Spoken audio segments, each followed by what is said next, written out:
Hello વિદ્યાર્થી મિત્રો, કેમ છો? સ્વાગત છે તમારું.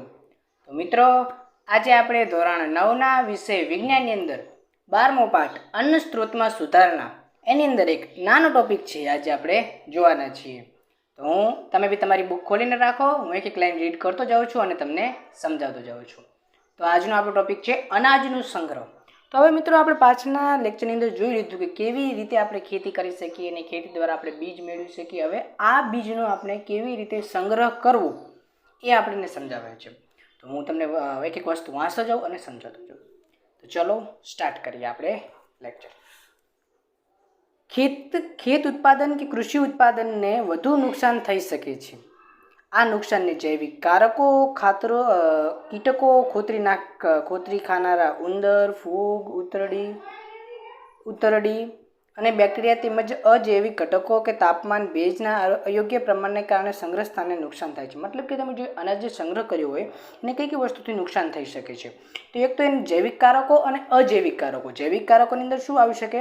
તો જૈવિક કારકોની અંદર ફૂગ આવી શકે, ઈતરડી આવી શકે, બેક્ટેરિયા આવી શકે. અને અજૈવિક ઘટકો મતલબ અજૈવિક એટલે કે જે જીવંત નથી એવા ઘટકો એની અંદર આવી શકે તાપમાન દ્વારા અથવા તો ભેજ દ્વારા. એના દ્વારા શું થઈ શકે છે? અનાજની અંદર કંઈક ફેરફાર થઈ શકે છે, જેના કારણે શું થાય? બજારની કિંમત આપણને ઓછી મળે, એની ગુણવત્તા ઘટે છે. કારણ કે જનરલી તમે જોવા જાઓ તો બજારની અંદર કિંમત કોની વધારે? સારું બીજ હોય એની કિંમત વધારે હોય અને જે ખરાબ બીજ હોય એની કિંમત ઓછી. હવે તમે વાયુ તો સારું હોય પણ તમારે આ બધા કારકોને કારણે જો બીજ તમારું ખરાબ થઈ જાય તો તમારી શું થાય? કિંમત, તમારી મહેનત બધી તમારે શું થાય? જે કે ને માથે પડી એમ થાય. બરાબર? તો આગળ જોઈએ આપણે. 1 સેકન્ડ. કારણે ગુણવત્તામાં ઘટાડો, વજનમાં ઘટાડો થઈ જાય, નબળી અંકુરણ ક્ષમતા થઈ જાય. ચલો આ પરિબળોને કારણે શું થાય? હવે લક્ષણો શું થાય? પરિબળોને કારણે થાય શું? તો શું થાય? કારણે ગુણવત્તામાં ઘટાડો થઈ જાય. મતલબ કે એની જે ગુણવત્તા હોય, જેવું બીજ હોય એવી એની ગુણવત્તા રહે નહીં. મતલબ કે બીજનો આપણે ઉપયોગ શું કરીએ? બીજનો આપણે ખાવા તરીકે બી ઉપયોગ કરીએ છીએ ને, તો શું થાય? એની ગુણવત્તા જળવાય નહીં. બીજું શું? એના વજનમાં ઘટાડો થઈ જાય. આપણે ખબર ઘણા જોઈએ કે મગ ઘણા હોય, મગને આપણે પાણીમાં નાખીએ તો અડધા મગ તરતા હોય, અડધા ડૂબી જાય. તો જે ડૂબી જાય ને એ રેડી કહેવાય. પણ જે તરતા હોય તો એની અંદર કંઈક ખામી આવી ગઈ, વજનની અંદર ઘટાડો થઈ ગયો એટલા માટે તરતા હોય. તો વજનમાં ઘટાડો, નબળી અંકુરણ ક્ષમતા. નબળી અંકુરણ ક્ષમતા એટલે શું? બીજનો આપણે ખાવા તરીકે ઉપયોગ કરીએ. બીજું શું કરીએ? નવી વનસ્પતિ ઉગાડવી એના તરીકે બી કરીએ છીએ. પણ હવે જો એ બીજની અંદર કંઈક એની અંદર ફેરફાર થયો હોય તો એ જે નવી આપણે વનસ્પતિ ઉગાડવી હોય સરખી ઉગી શકે નહીં. નિપજનો રંગ દૂર થવો. મતલબ કે જે બીજ હોય બીજનો શું થઈ જાય? રંગ દૂર થઈ જાય. બીજું જેના કારણે શું થાય? બજાર કિંમત ઘટે છે. આના કારણે શું થાય? બજારની અંદર જે તમને એની કિંમત મળતી હોય શું થાય છે? ઓછી થાય છે.